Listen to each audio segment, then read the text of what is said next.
Hello everyone, હું Mehul sir આપ સૌનું સ્વાગત કરું છું મારી ચેનલ ધ બ્રાઇટર્સમાં.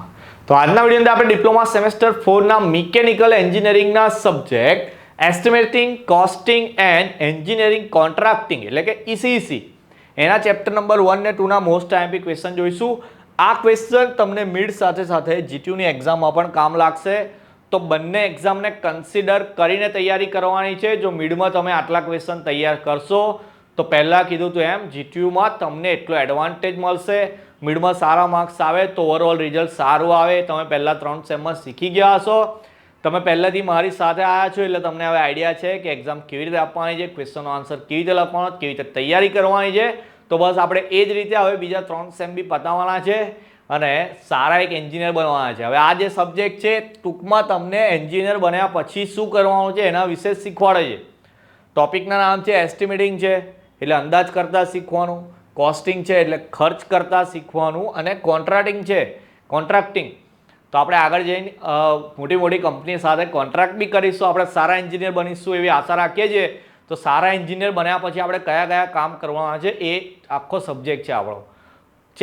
સબ્જેક્ટની અંદર થોડા ન્યુમેરિકલ્સ બી આવશે, તો ન્યુમેરિકલ માટે આપણે અલગથી વિડીયો બનાવીશું એક્ઝામ આવશે ત્યારે. પણ ત્યાં સુધી થિયરીની જે વાત કરું તો થિયરી આ સબ્જેક્ટ એવો છે કે જેમાં તમારે થિયરી યાદ નથી રાખવાની. આકૃતિ તો આવે ને એટલે વાત નથી એની, પણ જે થિયરી જે છે એ એકદમ લોજિકલ છે. લોજિકલ મતલબ કે જે જીવનમાં શું ચાલતું આવે છે એના આધારિત જ બધી વસ્તુ છે, બરાબર. તો એકવાર તમે વાંચો, એને વિચારો કે ભાઈ શું કહે છે. જો એકવાર સમજી ગયા પછી તમે તમારા શબ્દોમાં આન્સર લખો તો ચાલે. ઓકે, બધા એવું વિચારશે કે સર તો બધા જ વિડીયોમાં એવું કહે કે જેવી રીતે આન્સર લખો તમારા શબ્દોમાં ચાલે, પણ જે સબ્જેક્ટમાં એવું પોસિબલ હશે એમાં જ હું કહીશ. દરેક ક્વેશ્ચનમાં ના હોય એવું, પણ આ સબ્જેક્ટમાં એવું છે. તો પહેલા નંબરના ચેપ્ટરમાં જોઈએ કયા કયા આઈએમપી ક્વેશ્ચન છે. તો પહેલો ક્વેશ્ચન છે નેસેસિટી ઓફ કોસ્ટિંગ. તો કોસ્ટિંગની જરૂરિયાત શું? કોઈ વસ્તુનો આપણે ભાવતાલ કરતા હોય તો એ કેમ જરૂરી છે? ઓકે, કોઈ વસ્તુ લેતા પહેલાં આપણે એનો ભાવતાલ કરીએ તો આપણું બજેટ કેટલું છે આઈડિયા આવે, ફ્યુચરમાં શું થશે એ બી આઈડિયા આવે. તો કોસ્ટિંગ એટલા માટે જરૂરી છે. એના મુદ્દા આઈ થિંક 6 થી 7 આપેલા, પોઈન્ટ વાઇઝ જ યાદ રાખવાનો. આન્સર 3 કે 4 માર્કમાં પૂછાય.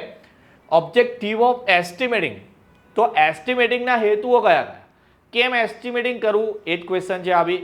તો એસ્ટિમેટિંગ એટલે આપણે અંદાજ કરીએ કે ભાઈ મારે એવું માનો કે કોઈક દુકાન લેવી છે, એ દુકાનની અંદર હું આટલો ખર્ચો કરાવીશ તો મારે આટલામાં દુકાન પડશે, એનું મહિનાનું લાઇટ બિલ આટલું આવશે. દુકાનની વાત નહીં કરતા, આપણે ઇન્ડસ્ટ્રીની વાત કરીએ કારણ કે એન્જિનિયરિંગ પછીનો સબ્જેક્ટ છે. મેં પહેલાં કીધું એમ, તો ઇન્ડસ્ટ્રી લઈએ તો એમાં આટલો ખર્ચ થાય, આટલા એન્જિનિયર રાખીશું, આટલા મજૂર રાખીશું તો મને આટલો ખર્ચ થાય.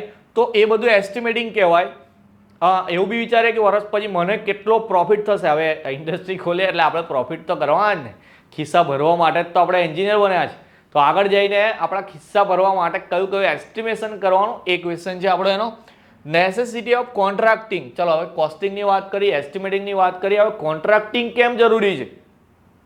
ઇન્ડસ્ટ્રી ખોલી, માન લો કે ચાલો આપણે ઓટોમોબાઈલ ઇન્ડસ્ટ્રી કોઈ ખોલી છે કે જેમાં આપણે ગાડીમાં વપરાતા કોઈ પાર્ટ્સ બનાવીએ છીએ. માન લો કે ચેસિસ બનાવીએ છીએ આપણી કારની. હવે કારની ચેસિસ બનાવીશું, પણ આપણે જે કારની કંપનીઓ છે એ લોકો જો કોન્ટ્રાક્ટ ના કરીએ તો ભાઈ ચેસિસને ઘેર રાખવાની છે ને, બરાબર. આપણી પાસે તો એને રાખવાની નહીં, આપણે કોઈને વેચવાની છે. તો આપણે બધી ઇન્ડસ્ટ્રીઝ સાથે કોન્ટ્રાક્ટ કરવો પડે, તો એ બી જરૂરી છે. તો એના બી પોઈન્ટ્સ આપેલા હશે તમને. એના પછી છે elements of cost for selling price. તો વેચાણ કિંમત માટેના ખર્ચના ઘટકો. હવે કોઈક વસ્તુ આ ચેસિસ બનાવીએ આપણે તો ચેસિસની વેચાણ કિંમત નક્કી કરવી પડશે કે આપણે ચેસિસ કેટલામાં મતલબ વેચીશું એને.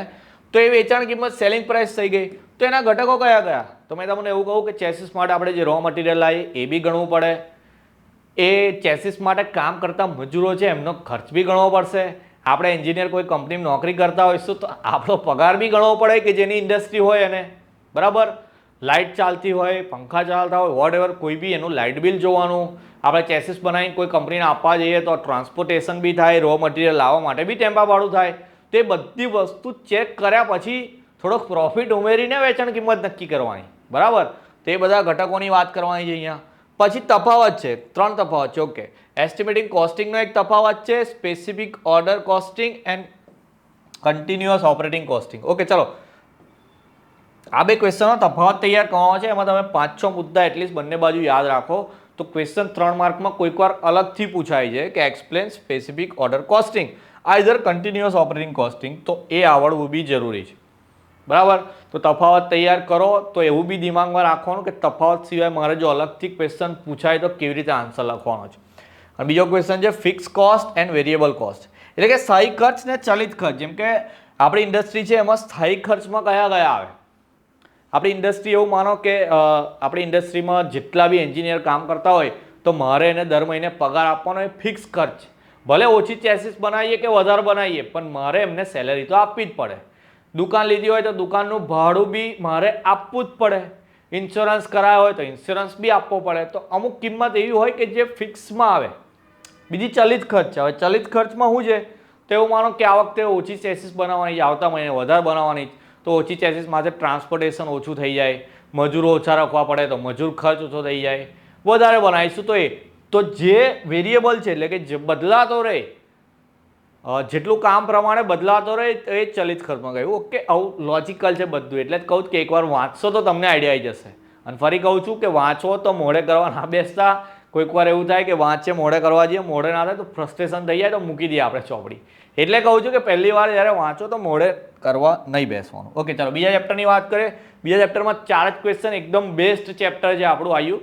પહેલા ચેપ્ટરમાંથી જે થિયરી આપી તો ખરી, ન્યુમેરિકલ બી 1-2 ટાઈપના છે. પહેલાં કીધું એમ કે આપણે જોઈ લઈશું કેવા કયા કરવાના છે.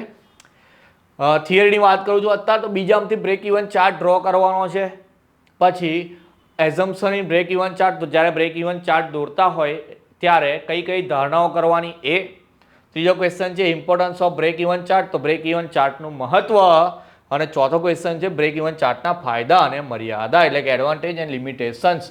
આ 4 ક્વેશ્ચન એવા છે કે આ 4માંથી 2 તો જીટીયુમાં પૂછાશે જ તમને, અને એક જે છે એ બ્રેક ઇવનનો ન્યુમેરિકલ એટલે કે દાખલો આવશે. તો બીજું ચેપ્ટર છે બહુ જ નાનું છે, આખું ચેપ્ટર બ્રેક ઇવન પર જ છે. આમાં એક બ્રેક ઇવન પોઈન્ટની વ્યાખ્યા બી કરી દેવાની છે. Okay, BEP break even point, એનું મહત્વ તો આપણે લખ્યું ને કોઈ જગ્યાએ. હા, બ્રેક ઇવનનું મહત્વ તો આવી ગયું, પણ બ્રેક ઇવન પોઈન્ટની વ્યાખ્યા બી તૈયાર કરવાની છે. તો આખા ચેપ્ટરમાંથી બસ આટલા જ ટોપિક છે. અને જો તમે બ્રેક ઇવન ચાર્ટ સમજી જશો એકવાર તો એના ન્યુમેરિકલ બી બહુ જ ઇઝી લાગશે, કે જેની ફોર્મ્યુલા જ છે એ ફોર્મ્યુલા હું તમને કહીશ, એના પરથી ન્યુમેરિક બી કરાવી દઈશ.